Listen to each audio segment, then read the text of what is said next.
اعوذ باللہ من الشیطان الرجیم بسم اللہ الرحمن الرحیم ان اللہ وملائکتہ یصلون علی النبی یا ایہا الذین آمنوا صلوا علیہ وسلموا تسلیما اللہم صلی علی سیدنا و نبینا و شفیعنا و مولانا محمد وعلی آل محمد وبارک وسلم۔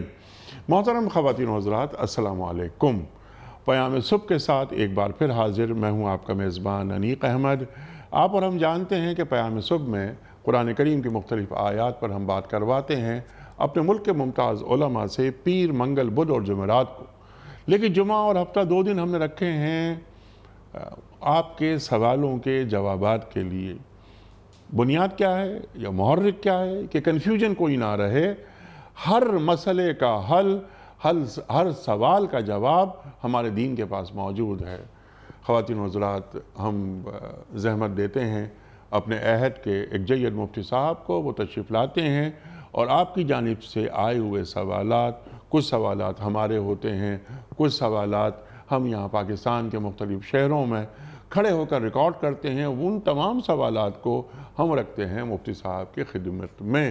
فَاسْأَلُوا أَهْلَ الذِّكْرِ إِن كُنتُمْ لَا تَعْلَمُونَ، سوال کرو اہل ذکر سے اگر تم نہیں جانتے، قرآن کریم فرما رہا ہے۔ تشریف فرما ہے ہمارے ملک کا ممتاز، محبوب اور مقبول نام محترم مفتی منیب الرحمن صاحب۔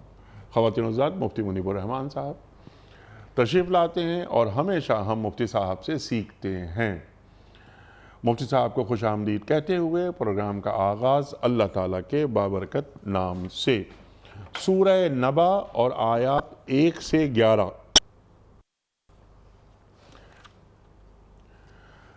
اعوذ باللہ من الشیطان الرجیم بسم اللہ الرحمن الرحیم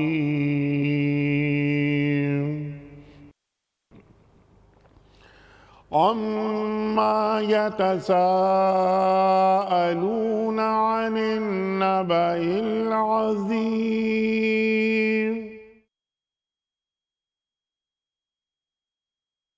الذی هم فیہ مختلفون کلا سیعلمون ثم کلا سیعلمون أَلَمْ نَجْعَلِ الْأَرْضَ مِهَادًا وَالْجِبَالَ أَوْتَادًا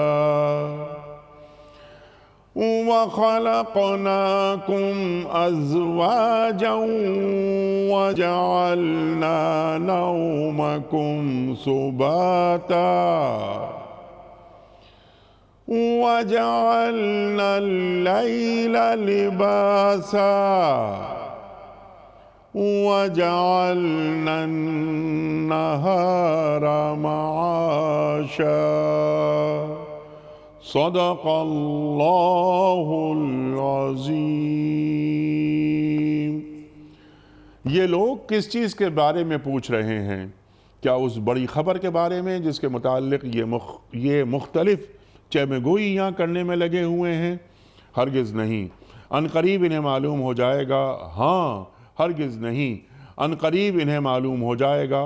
کیا یہ واقعہ نہیں ہے کہ ہم نے زمین کو فرش بنایا اور پہاڑوں کو میخوں کی طرح گاڑ دیا، اور تم مردوں اور عورتوں کو جوڑوں کی شکل میں پیدا کیا، اور تمہاری نیند کو باعث سکون بنایا، اور رات کو پردہ پوش اور دن کو معاش کا وقت بنایا۔ صدق اللہ العظیم۔ مفتی صاحب کی خدمت میں پہلا سوال۔ مفتی صاحب، یہ سوال ہے محمد عابد صاحب کا، شیخ پورہ سے۔ سوال ان کا یہ ہے کہ بعض لوگوں کو دیکھا ہے کہ نماز پڑھ کر جب اٹھتے ہیں تو مصلی کا کونا الٹ دیتے ہیں، کیا اس کی شریعت میں کوئی اصل ہے؟ بسم اللہ الرحمن الرحیم حامدا للہ عز وجل سبحانہ وتعالی ومصليا ومسلما على رسول الله اللہم صلی وعلى آله الكرام وصحبه العظام اجمعین۔ انیق احمد صاحب حضرت جابر بن عبداللہ رضی اللہ تعالی عنہما سے ایک روایت ہے، تاریخ ابن عساکر میں روایت کی گئی ہے، اور ایک روایت المعجم الاوسط طبرانی کی ہے، اس میں بھی ہے کہ رسول اللہ صلی اللہ علیہ وآلہ وسلم نے فرمایا کہ جب تم اپنے لباس کو کھلا چھوڑ دیتے ہو تو شیطان اس سے فائدہ اٹھاتا ہے، لہذا جب تم اٹھو تو لباس کو لپیٹ دیا کرو، کیونکہ سلیقے سے لپیٹے ہوئے لباس کو شیطان استعمال نہیں کرتا۔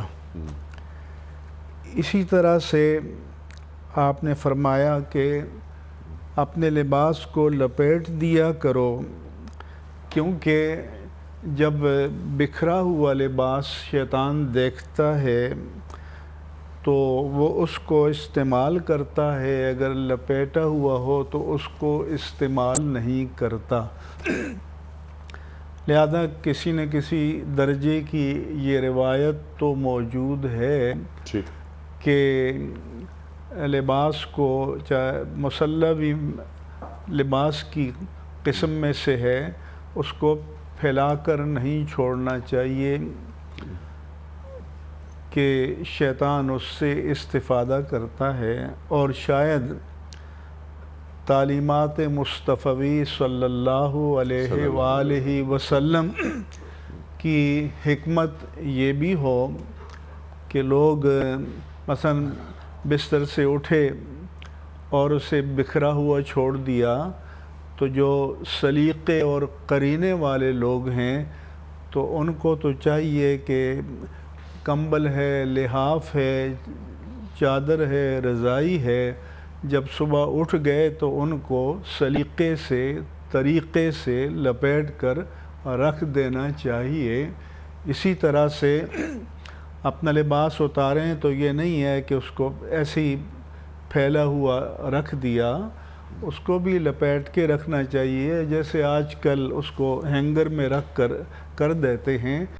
اسی طرح سے مصلی جو ہے جائے نماز، اس کو بھی لپیٹ دیں تو یہ اچھا ہے، اور یہ ایک طرح سے سلیقے، قرینے اور نفاست کی دلیل ہے، کیونکہ جو بھی آدمی نفیس الطبع ہوتا ہے اور جس کے مزاج میں سلیقہ اور قرینہ ہوتا ہے، وہ ایسے انتشار والے کام نہیں کرتا، باوقار کام کرتا ہے، اپنی وضاقتہ میں، اپنے لباس میں، بستر اور بچھونے میں، یہاں تک کہ کتابیں بھی اگر مطالعے کے لیے نکالی ہیں اور بکھری ہوئی ہیں تو یہ اچھی چیز نہیں ہے، ان کو بھی لپیٹ کے بند کر کے سلیقے اور طریقے سے رکھ لینا چاہیے۔ اگر کہیں پر حوالہ دینے کے لیے کوئی نکالی ہے تو وہاں نشان لگایا جا سکتا ہے، نشان کا کاغذ کوئی رکھا جا سکتا ہے کہ جب کوئی چیز لکھنے بیٹھیں تو ٹھیک ہے اس کو کھول کے اس کا ریفرنس دے دیں، لیکن چیزوں کو بکھرا ہوا نہیں رکھنا چاہیے۔ تو اس روایت کی روح سے ہم کہہ سکتے ہیں کہ مصلی یا جائے نماز جو بھی ہے اس کو سلیقے اور قرینے سے لپیٹ کے رکھنا چاہیے۔ ٹھیک ہے، سلیقے سے لپیٹ کے رکھنا چاہیے، لیکن یہاں تو یہ ہے کہ کونا، اس کا کونا موڑنے کی بات کر رہے ہیں، تو کونا موڑنے کی کوئی وہ کچھ لوگوں کا ذہن میں یہ ہے کہ یہ اس بات کی علامت ہے کہ ہم نے اس کو موڑ دیا، تو کونے کی بجائے ڈھنگ سے لپیٹ دینا تو اچھی بات ہے۔ ٹھیک ہے، اور یہ کوئی شرعی طور پہ کوئی پابندی یہ نہیں ہے کہ کونا موڑا جائے، یہ کوئی کلچر کا حصہ ہے، ایسا کوئی حکم متعین نہیں ہے۔ ٹھیک ہے، اور یہ بھی نہیں ہے کہ اگر بکھرا ہوگا تو اس پر کوئی گناہ ہوگا، ٹھیک، لیکن احسن یہ ہے کہ ہمیں نماز پڑھ لینے کے اس بعد روایت کی روشنی میں مصلے کو لپیٹ کر رکھیں احترام کے ساتھ. احترام کریں. ٹھیک ہے مفتی صاحب. اگلا سوال حافظ محمد ندیم صاحب کا ہے. ان کا سوال یہ ہے کہ جس لڑکے اور لڑکی کا باہم نکاح کا ارادہ ہو تو کیا شرعاً وہ ایک دوسرے کو دیکھ سکتے ہیں؟ شریعت میں اس کی ممانعت تو نہیں ہے؟ حدیث پاک میں ہے کہ حضرت مغیرہ بن شعبہ نے کہیں پر نکاح کا پیغام دیا. اچھا. تو رسول اللہ صلی اللہ علیہ وآلہ وسلم کو اس کا پتہ چلا تو آپ نے فرمایا کہ انظر الیہا، اسے ایک نظر دیکھ لو، فإنہ حریٌ ان یؤدم، کیونکہ اس میں یہ بہتری ہے کہ تم نے دیکھ کر اور جان کر پرکھ کر نکاح کیا ہے تو اس میں تمہارے رشتے میں پائیداری ہوگی اور دوام ہوگا. لہذا اس کی روشنی میں ہمارے فقہائے کرام نے یہ فرمایا ہے اور لکھا ہے کہ جس لڑکی سے نکاح کرنے کا ارادہ ہے اس کو ایک نظر دیکھ لینا چاہیے. دیکھ سکتے ہیں لذت نظر کے لیے نہیں بلکہ اس لیے کہ چونکہ اس کو رفیقہ حیات بنانا ہے یا شریکہ حیات بنانا ہے تو اس کے بارے میں ضروری آگہی ہونی چاہیے، صورت شکل کو دیکھ لینا چاہیے اور اس میں خیر ہے. اس کی روشنی میں کوئی روایت تو نہیں ہے کہ اگر کسی لڑکی کا کسی لڑکے سے نکاح کیا جانا ہے یا انڈر ڈسکشن ہے، زیر غور ہے، تو وہ بھی دیکھ سکتی ہے یا نہیں. تو اس حدیث پر قیاس کرتے ہوئے ہم کہہ سکتے ہیں کہ اگر لڑکی بھی لڑکے کو دیکھ لے تو یہ بہتر ہے، کیونکہ بالفرض بغیر دیکھے لڑکا نکاح کر لیتا ہے اور اس کو ناپسند ہے اور کوئی نباہ کی صورت نہیں بن پا رہی تو اس کے پاس تو ایک طلاق کا آپشن موجود ہے. لڑکی کے لیے دشواری ہوتی ہے، تو اس لیے دونوں کا ایک دوسرے کو دیکھ لینا یہ خیر کی بات ہے. اور ظاہر ہے کہ جب لڑکا لڑکی کو دیکھے گا تو لڑکی بھی اسے دیکھ لے گی. باقی خلوت میں ملنا یا بوس و کنار کرنا یا کہیں نکل کے جیسے ہمارے کہ شاپنگ کرنا، ہوٹلوں میں بیٹھنا، یہ تو درست نہیں ہے، شریعت کی نظر میں پسندیدہ نہیں ہے. بلکہ پچھلے دنوں ایک خبر یہاں چلائی گئی کہ یورپ میں اب مسلمان لڑکے لڑکیاں شادی سے پہلے ایک دوسرے کو ملنا پسند کرتے ہیں اور ساتھ رہنا پسند کرتے ہیں تاکہ جب اچھی طرح سے انڈرسٹینڈنگ ہو جائے تو پھر شادی کا فیصلہ کریں. یہ خلاف شرع ہے. یہ طریقہ کار شریعت میں درست نہیں ہے، جائز نہیں ہے.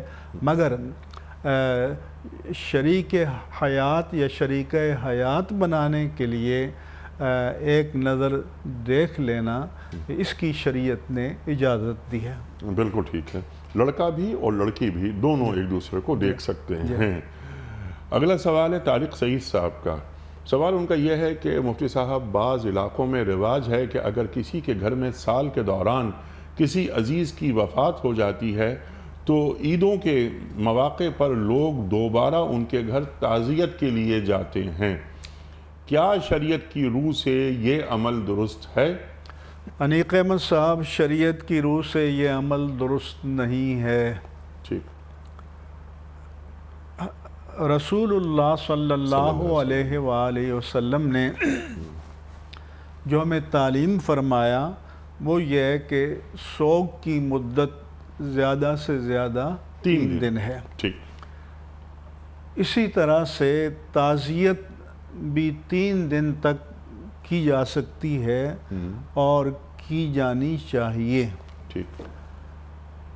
علماء نے بیان کیا کہ تدفین سے پہلے بھی تعزیت کر سکتے ہیں، لیکن تدفین کے بعد تعزیت کرنا یہ افضل ہے، کیونکہ تدفین تک میت کے گھر والے اس کی تجہیز و تکفین میں اہتمام میں مصروف رہتے ہیں، لہذا تدفین سے فارغ ہو جائیں، گھر آئیں تو ان کے ساتھ اطمینان سے تعزیت کر لی جائے۔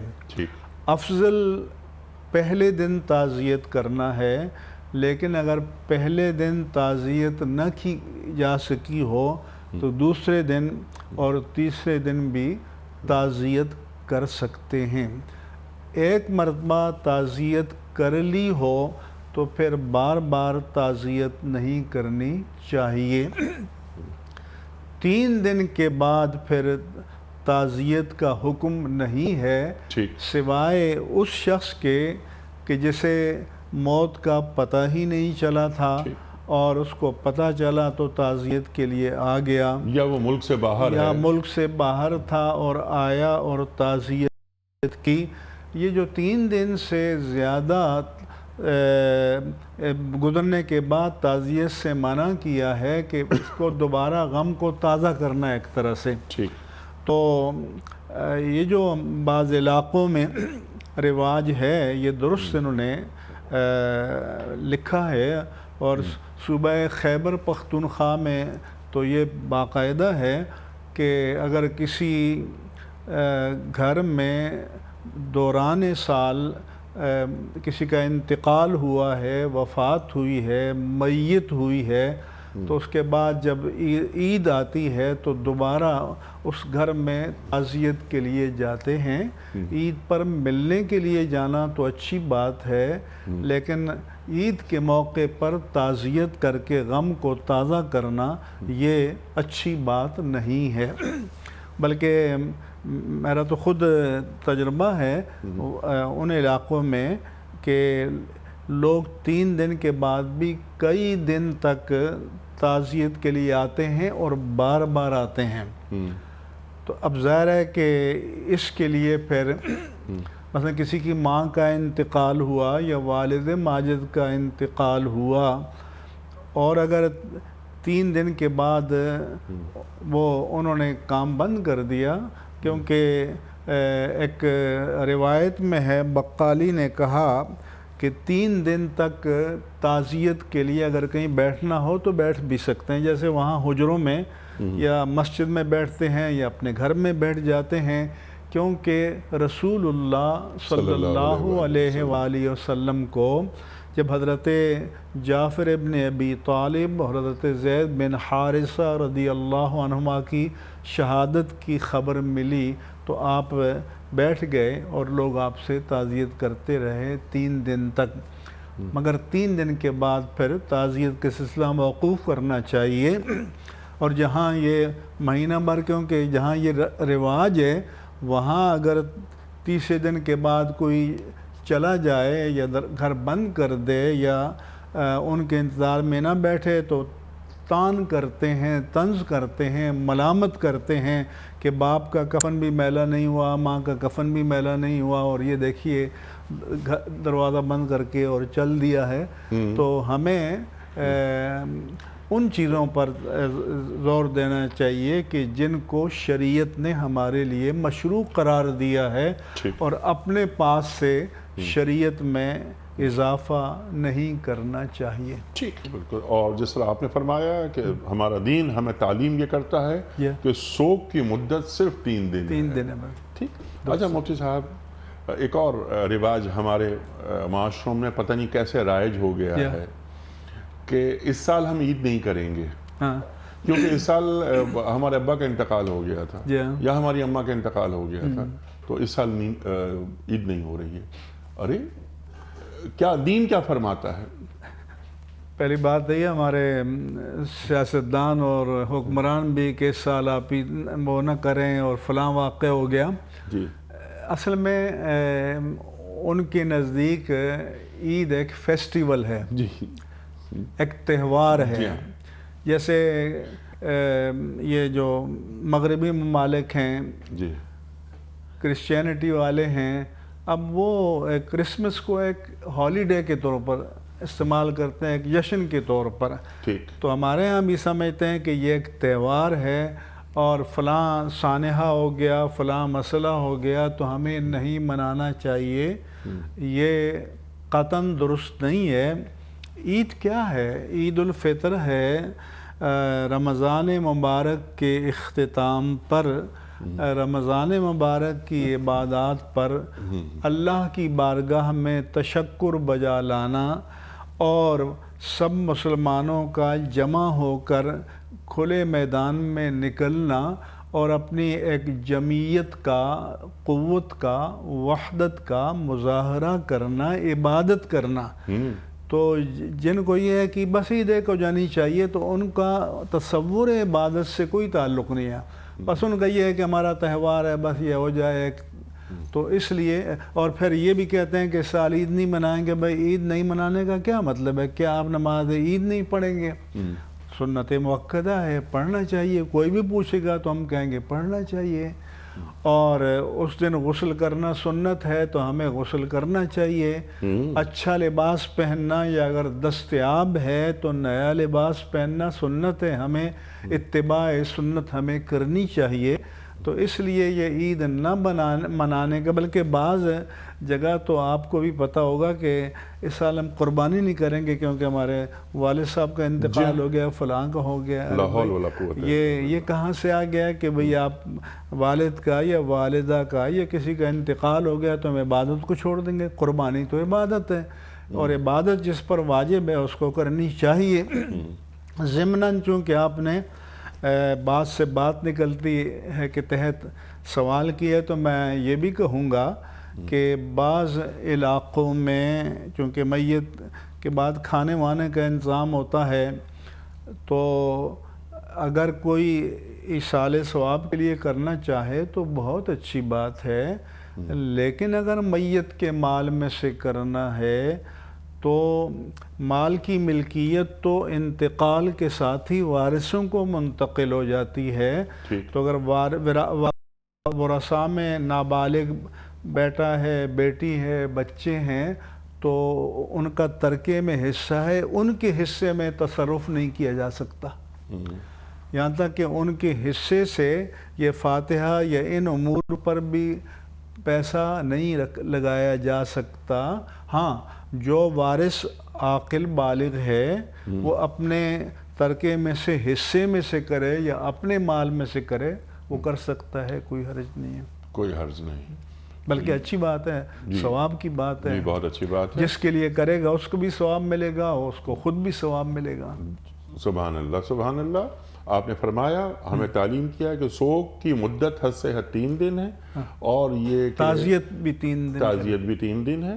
اور اس کے ساتھ ساتھ کہ اگر کسی کا انتقال ہوتا ہے، کسی گھر میں کوئی والد والدہ یا گھر کے کسی فرد کی وفات ہوتی ہے تو ایسا قطعاً جائز نہیں کہ ہم اس سال عید نہیں منا رہے، بالکل ہم اس سال قربانی نہیں کر رہے کہ ہمارے ابا کا انتقال ہو گیا تھا، ہماری اماں کا انتقال ہو گیا تھا. یہ بالکل غلط ہے اور غیر شرعی تصور، ایک فیشن سا بنا لیا ہے. جی ہاں. تو ہمیں غیر شرعی چیزوں کو ترک کرنا چاہیے، ان کو مٹانا چاہیے، اور جو چیزیں دینی تعلیمات کے مطابق ہیں ان کو اختیار کرنا چاہیے. دوسروں کو بھی اس کی ترغیب دینی چاہیے.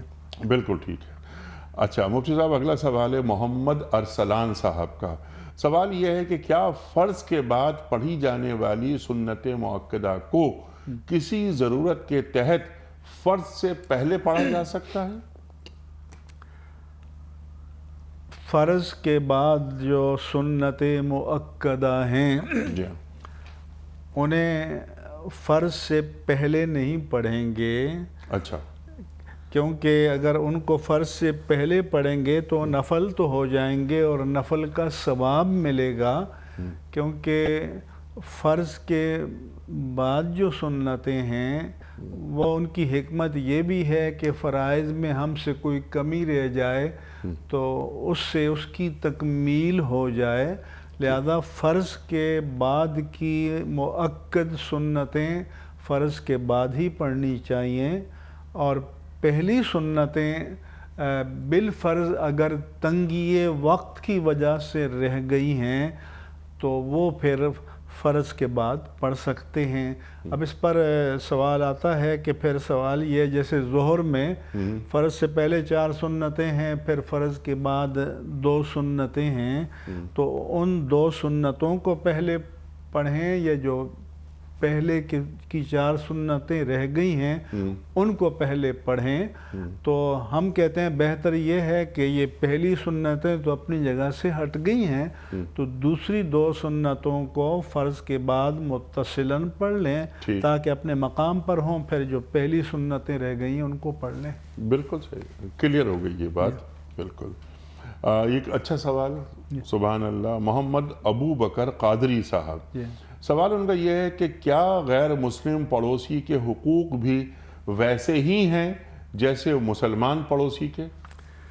جی ہاں، قرآن کریم میں اللہ تبارک و تعالی نے فرمایا وَاعْبُدُوا اللَّهَ وَلَا تُشْرِكُوا بِهِ شَيْئًا، اور اللہ کی عبادت کرو اور اس کے ساتھ کسی چیز کو شریک نہ ٹھہراؤ۔ وَبِالْوَالِدَيْنِ احسانًا، اور ماں باپ کے ساتھ نیک برتاؤ کرو، احسان کا برتاؤ کرو۔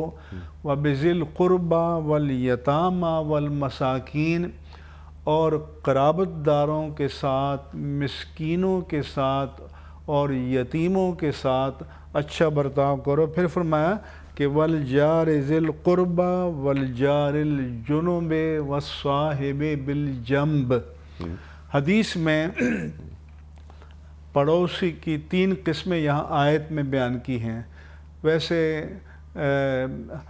سید المرسلین صلی اللہ علیہ وآلہ وسلم کا فرمان ہے کہ ما زال جبریل یوصینی بالجار حتی ظننت انہ سیورثہ، کہ جبریل امین اللہ کے پیارے رسول صلی اللہ علیہ وآلہ وسلم فرماتے ہیں کہ مسلسل مجھے پڑوسی کے بارے میں تلقین کرتے رہے، اس کے حقوق کی پاسداری کی بابت تلقین کرتے رہے، یہاں تک کہ مجھے گمان گزرا کہ کہیں پڑوسی کو وارث نہ بنا لیے جائے، یعنی اتنی زیادہ۔ پھر دوسری حدیث میں اللہ کے پیارے رسول صلی اللہ علیہ وآلہ وسلم نے فرمایا کہ واللہ لا یؤمن من لا یأمن جارہ بوائقہ، کہ بخدا وہ کامل مومن نہیں ہو سکتا جب تک اس کا پڑوسی اس کی ستمرانی سے، اس کی زیادتیوں سے محفوظ نہیں ہے۔ تو اس سے معلوم ہوا کہ پڑوس کے بڑے حقوق ہیں، اسی لیے قرآن کریم میں اور حدیث پاک میں ان کی تاکید کی گئی ہے۔ اب یہاں پر 3 قسمیں بیان کی، والجار ذی القربى والجار الجنب والصاحب بالجنب، کہ ایک وہ پڑوسی جو پڑوسی بھی ہے اور قرابت دار بھی ہے، اور مفسرین نے فرمایا کہ اگر وہ مسلمان ہے تو پھر اس کے ہمارے ساتھ 3 رشتے ہو گئے، ایک پڑوس کا، ایک مسلمان بھائی ہونے کا، ایک قرابت دار کا، تو گویا اس کے 3 حقوق ہیں جن کی ہمیں پاسداری کرنی ہے۔ پھر فرمایا کہ والجار الجنب، ایک پڑوسی اجنبی ہے، ریلیٹیو نہیں ہے، رشتہ دار نہیں ہے، لیکن اگر وہ مسلمان ہے اور اجنبی ہے پڑوسی ہے تو اس کے 2 حقوق ہیں، ایک اسلام کے حوالے سے اور ایک پڑوس کے حوالے سے۔ ایک فرمایا کہ وہ پڑوسی ہے کہ جو مسلمان بھی نہیں ہے، قرابت دار بھی نہیں ہے، لیکن پڑوسی ہے، یعنی غیر مسلم ہے، تو اس کے حق کو بھی تسلیم کیا گیا ہے کہ پڑوس کا حق ہے، اس کی ضرورت ہو تو مدد کر لیں، اور اگر بیمار ہو تو عیادت کر لیں، اور اگر اس کے کسی کا انتقال ہو گیا ہے تو تعزیت کر لیں۔ تعزیت کے معنی ہوتے ہیں صبر کی تلقین کرنا۔ تعزیت کے معنی دعائے مغفرت نہیں ہوتا ہر صورت میں۔ اور یہاں قرآن میں پھر فرمایا کہ وَالصَّاحِبِ بِالْجَنْبِ، جو آپ کے پہلو میں ہے۔ تو جو ہمارے پہلو میں ہے وہ کلاس فیلو بھی ہو سکتا ہے، آفس فیلو بھی ہو سکتا ہے، روم میٹ بھی ہو سکتا ہے، کہیں ہم سفر کر رہے ہیں ٹرین میں، بس میں، ہوائی جہاز میں، جو برابر میں بیٹھا ہے تو وہ صاحب بالجنب ہے، تو اس کا حق ہے کہ اس کو بھی ہم تکلیف نہ پہنچائیں، اذیت نہ پہنچائیں۔ مثلا اب اس کے پاس بیٹھ کے سگریٹ پینے لگ گئے اور اس کو ناگوار گزرتا ہے تو ہمیں یہ کام نہیں کرنا چاہیے۔ بہت سے لوگ پان وان کھاتے ہیں تو وہیں سامنے تھوک دیں تو اگلے کو اچھا نہیں لگتا، ایسا کام نہیں کرنا چاہیے۔ اسی طرح سے جیسے فرمایا کہ کچا لہسن اور پیاز کھا کر مسجد میں نہیں جانا چاہیے کیونکہ اس سے نمازیوں کو اور فرشتوں کو تکلیف ہوگی، تو اگر برابر میں کوئی بندہ بیٹھا ہے تو اس کو بھی تکلیف ہوگی۔ تو الغرض اسی طرح سے اگر کوئی برابر میں بیٹھا ہے اور آپ چائے پی رہے ہیں تو آپ نے اس کو بھی پیشکش کر دی، آپ کو توفیق ہے۔ آپ نے پانی منگوایا تو اس کو بھی پیشکش کر دی، تو اچھی بات ہے۔ کھانا کھا رہے ہیں، پیشکش کر دی، اچھی بات ہے۔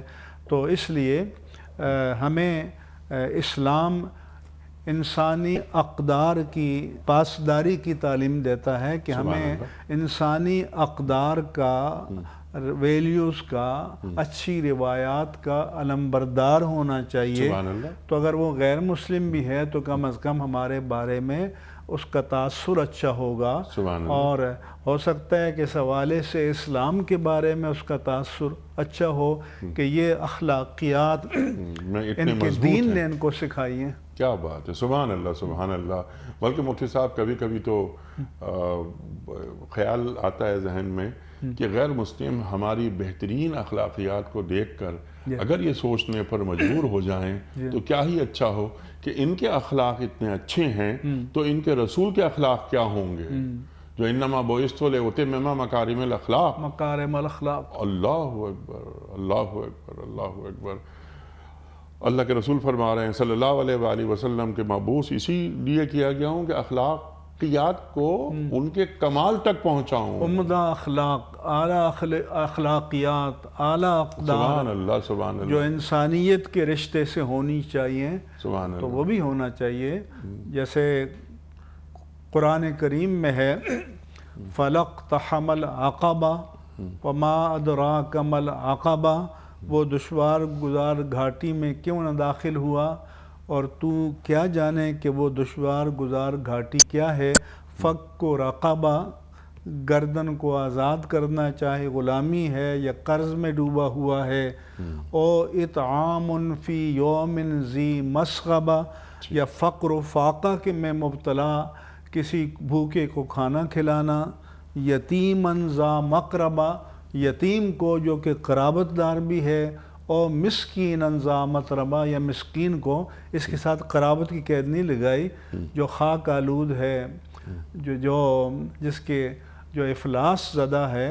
تو یہاں قرآن نے مسلم کی شرط نہیں لگائی، اس کے معنی یہ ہیں کہ انسانی بنیاد پر ہم غیر مسلموں کے ساتھ اچھا برتاؤ کر سکتے ہیں، بھوکے کو کھانا کھلا سکتے ہیں، اور جو اچھی رویے ہیں اختیار کر سکتے ہیں۔ سبحان اللہ سبحان اللہ۔ اور ان کا تحفظ یہ مسلمان پر واجب ہے کہ غیر مسلموں کا تحفظ کیا جائے۔ بالکل۔ اور اللہ کے رسول صلی اللہ علیہ وآلہ وسلم کا فرمان یاد آیا، آپ فرماتے ہیں کہ اگر کسی غیر مسلم کے ساتھ ظلم ہوا تو قیامت کے دن میں اس غیر مسلم کی طرف سے وکیل ہوں گا۔ بالکل ٹھیک ہے نا مفتی صاحب؟ حضور نے فرمایا، حضور نے فرمایا صلی اللہ علیہ وآلہ وسلم۔ کچھ ویڈیو کوئسچنز، جی آپ فرمائیے، کچھ فرما رہے ہیں آپ؟ کہ حضور نے فرمایا کہ جو معاہد ہے، یعنی فرض کریں پاکستان کا غیر مسلم شہری ہے، ٹھیک، تو اس کو جان مال آبرو کے تحفظ کی گارنٹی دین دیتا ہے۔ سبحان اللہ سبحان اللہ۔ تو اگر اس کو کی جان کو یا مال کو یا آبرو کو چھیڑا، اذیت پہنچائی، جی تو گویا اس نے اللہ اور اس کے رسول کی گارنٹی کو توڑ دیا، اللہ اس کے اکبر ان صلی کے اللہ ذمے علیہ کو وسلم. توڑ دیا. استغفر اللہ استغفر اللہ. مفتی صاحب کچھ ویڈیو کوئسچنز آپ کی خدمت میں ہیں. پہلا سوال مفتی صاحب کے لیے. السلام علیکم مفتی صاحب، میرا آپ سے سوال یہ ہے کہ میں کیونکہ خود ایک اسکول کے پرنسپل ہوں اور اکثر ہمارے ٹیچرز جو ہیں وہ سختی کرتے ہوئے بچوں پہ ہاتھ بھی اٹھاتے ہیں، جس کے بعد پیرنٹس آ کے بہت ناراض ہوتے ہیں. تو میں آپ سے یہ پوچھنا چاہوں گی کہ ہمارا دین ایک استاد کو بچوں پر کس حد تک سختی کی اجازت دیتا ہے؟ ذرا اس بات کی آپ وضاحت کر دیجئے تاکہ والدین کی بھی تسلی ہو جائے. بہترین سوال، بہترین سوال، ارشاد. یہ انہوں نے درست فرمایا، بہترین سوال ہے. پہلی بات تو یہ ہے کہ ہم اپنے دینی مدارس و جامعات میں بھی اساتذہ کو تلقین کرتے ہیں کہ بچوں کو مارنا نہیں چاہیے، ٹھیک، تنبیہ کریں، ڈانٹ ڈپٹ کر دیں، یا وہ زیادہ نافرمانی کریں تو ان کے سرپرست یا والد کو بلا کر اس کی فہمائش کریں، لیکن جسمانی سزا نہ دیں. ٹھیک. اگر کوئی ہاتھ بھی اٹھاتا ہے تو رسول اللہ صلی اللہ علیہ وآلہ وسلم نے چہرے پر چانٹا مارنے سے، تمانچہ مارنے سے منع کیا ہے، کیونکہ چہرہ انسان کے وقار کی علامت ہے اور اس کو بے آبرو نہیں کرنا چاہیے. معمولی تنبیہ کی تو نماز کے حوالے سے حضور نے اجازت دی ہے کہ جب تمہاری اولاد 7 سال کی ہو جائے تو انہیں نماز کی تلقین کرو، ترغیب دو، موٹیویٹ کرو، مائل کرو، پیار سے سمجھاؤ. اور پھر اس فہمائش کا بھی 3 سال کا پیریڈ رکھا، اچھا، کہ یہاں تک کہ 10 سال کے ہو جائیں. مطلب یہ ہے کہ 3 سال تک آپ سمجھاتے رہے، فہمائش کرتے رہے، موٹیویٹ کرتے رہے، لیکن وہ راغب نہیں ہوا تو پھر معمولی مار پیٹ، وہ بھی چہرے پر مارنے سے منع کیا ہے. ٹھیک. اس کی بھی اجازت دی ہے، اس کو کوئی لازم قرار نہیں دیا. لہذا اس پروگرام کے توسط سے ہم تمام اسکول کے اساتذہ کو بھی، مدارس کے اساتذہ کو بھی کہنا چاہیں گے کہ وہ بچوں کو جسمانی سزا دینے سے احتراز کریں. اور میں تو ویسے بھی کہتا ہوں کہ استاد کا ویسے ہی اتنا احترام اور وقار ہونا چاہیے کہ اگر وہ طالب علم کو تنبیہ کرے، ڈانٹے تو یہ بھی کافی ہو. تو اخلاقی برتری بھی استاد کی ہونی چاہیے. بعض اساتذہ جو ہے گالی گلوچ کرتے ہیں تو یہ بھی غلط ہے، اور گالی گلوچ تو ماں باپ کو بھی اپنی اولاد کے لیے نہیں کرنی چاہیے، کیونکہ اگر ان کو گالیاں دیں گے تو پھر وہ گالیاں دینا سیکھیں گے، پھر وہ ایک دوسرے کو گالیاں دیں گے. تو لہذا گھر میں بھی ماں باپ اور بڑوں کا جو بول چال کا طریقہ ہے باادب اور باوقار ہونا چاہیے کہ اگر وہاں چھوٹے بچے ہیں تو وہ اچھی باتیں سیکھیں. اسی طرح سے جو اساتذہ کرام ہیں ان کو بھی اس بات کا خیال کرنا چاہیے کہ تنبیہ کرتے ہوئے گالی نہ دیں، تنبیہ کرتے ہوئے انسلٹ نہ کریں کہ وہ اپنی ذات کی توہین سمجھے. بس ایک حد تک فہمائش کریں اور ان کو سمجھائیں، اسی میں خیر ہے. اور کوئی اس کے باوجود نہ تیار نہ ہو اصلاح کے لیے تو پھر اس کے والدین کو، والد کو، بڑے بھائی کو، اس کو بلا کے، یا جو بھی گارجین یا سرپرست ہے تو اس کو سمجھائیں کہ اس کی اصلاح کی جائے. سبحان اللہ، سبحان اللہ. تعلیمی کارروائی ہو سکتی ہے، جی ہاں، ہلکی پٹائی لگائی جا سکتی ہے، لیکن کوشش یہ کی جائے کہ یہ نوبت ہی نہ آئے، اس کی نوبت نہ آئے. اور اللہ کے رسول نے کبھی کسی کی پٹائی نہیں فرمائی، کیونکہ امت کے جتنے افراد تھے وہ آپ کے شاگرد کے درجے میں تھے نا، آپ سے تعلیم پا رہے تھے، آپ سے سیکھ رہے تھے. تو پیار اور محبت کا طریقہ جو ہے یہ اچھا ہے. لیکن معمولی تنبیہ یا ڈانٹ ڈپٹ یا معمولی مار پیٹ کا ایسا ہے کہ سب انسان سلیم الفطرت نہیں ہوتے. بعض ایسے ہوتے ہیں کہ ان پر اخلاق کا، اچھے برتاؤ کا، اچھے رویے کا، پیار کا، محبت کا اثر نہیں ہوتا. یہی وجہ ہے کہ اسلام میں حدود بھی ہیں، تعزیرات کی بھی گنجائش رکھی ہے، اور یہی وجہ ہے کہ دنیا میں انسانوں نے اپنی عقل سے اپنے لیے، اپنے تمدن کے لیے، تہذیب کے لیے، نظم اجتماعی کو چلانے کے لیے جو قوانین بنائے ہیں ان میں سزا کی گنجائش رکھی ہے. تو اس کا مطلب یہ ہے کہ اس پر عقل انسانی کا اجماع ہے کہ کچھ لوگ ایسے ہوتے ہیں کہ جن کے لیے صرف اخلاقی تربیت، جن کے لیے فہمائش، جن کو پیار سے سمجھانا کافی نہیں ہوتا. اللہ کرے کہ ایسے لوگوں سے واسطہ نہ پڑے. ٹھیک، بہترین بات. لیکن اساتذہ کی بنیادی ذمہ داری یہ بھی ہے کہ تعلیم کو، مدرسے کو، اسکول کو اتنا پرکشش بنایا جائے کہ اس بچے کا اسکول میں، مدرسے میں دل زیادہ لگے، اور ایک سزا کے طور پر ایسا محسوس نہ ہو کہ صبح اٹھ کے وہ مدرسے آ رہا ہے یا اسکول آ رہا ہے کہ میں کس مصیبت میں تو ہانگ کانگ گیا تھا تو وہاں جیل کا وزٹ کرنے لے گئے. تو یہ 1985 میں تو جیل پر کریکشنل ہاؤس لکھا ہوتا ہے کہ دارالاصلاح، یعنی بامر مجبوری وہ لوگوں کو جرم پر جیل میں ڈالتے ہیں، سزا دیتے ہیں، لیکن وہ سزا تعذیب کے لیے نہیں بلکہ تہذیب کے لیے ہونی چاہیے اور اصلاح کے لیے ہونا چاہیے. اب ہمارے ہیں تو آپ کو پتہ ہے نا، آئے دن سننے میں آتا ہے کہ جیلوں میں منشیات بھی ملتی ہیں، جیلوں میں ہر چیز ملتی ہے. جو اتفاق سے کسی غلط فیصلے کے نتیجے میں جیل چلا جاتا ہے تو بجائے اصلاح کے وہ بڑا مجرم بن کے نکلتا ہے. لیکن ہمارے ابھی جیل، فی الحال جیل یا اصلاح وہ زیر بحث نہیں ہے. اسٹوڈنٹس، بچہ آیا اسکول میں تو یہ استاد کا بنیادی کام ہے. ایک اور اس سے علاوہ ایک اور بات یہ کہ اس کا اپنا کردار ایسا ہو، وہ رول ماڈل بن جائے اور اس کے ذہن میں یہ بات آئے کہ میں بڑا ہو کر ٹیچر بنوں گا اور ٹیچر بھی اس جیسا بنوں گا، کہ اتنا بااخلاق آدمی ہے یہ. اور مدرسے میں، اسکول میں بچے کا دل لگے، یہ ایسا ماحول. اچھا، یہ مغرب میں ہم دیکھتے ہیں، مغرب میں جو بچے اسکول جاتے ہیں کس محبت سے جاتے ہیں اور کس محبت سے انہیں انٹرٹین کیا جاتا ہے ٹیچرز کی جانب سے. مرشد صاحب، ایک سوال اور لے لیتے ہیں، وقت بہت کم ہے ہمارے پاس. جناب والا اگلا سوال. السلام علیکم مفتی صاحب، نماز میں سورتوں کو کس ترتیب سے پڑھنا چاہیے؟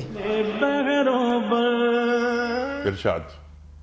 نماز کی سورتوں کو اس ترتیب سے پڑھنا چاہیے جو ترتیب مصحف کے مطابق ہو. یعنی قرآن کریم میں جو سورت پہلے ہے وہ پہلے پڑھیں، جو بعد میں ہے وہ بعد میں پڑھیں. جو چھوٹی صورتیں ہیں جن کو قصار مفصل کہا جاتا ہے، آخری پارے میں ہیں.